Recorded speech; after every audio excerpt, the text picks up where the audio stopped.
అందరూ అన్నీ తీసేసుకున్నారు, హనుమ మిగిలిపోయారు.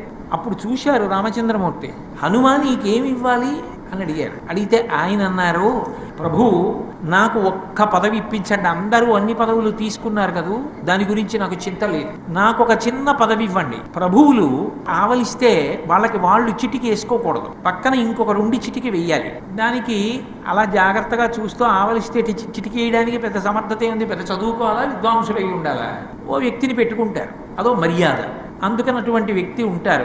స్వామి నేను మీరు ఆవలించినప్పుడు చిటికేసే ఉద్యోగం నాకు ఇవ్వండి అన్నారు. అది ఇవ్వనా నీకన్నారు. అదే కావాలి నాకు, అదే ఇవ్వండి అన్నారు. సరే ఇచ్చానన్నారు. ఇప్పుడు నాకు మహాసంతోషం. ఎందుకు అన్నారు. మీరు ఎప్పుడు ఆవలిస్తారో ఎవరికి తెలుసు, అందుకని నేను ఇప్పుడు మీ పక్కనే ఉంటా, నాకు ఇంతకన్నా ఏం కావాలి. అది హనుమద్భక్తి అంటే.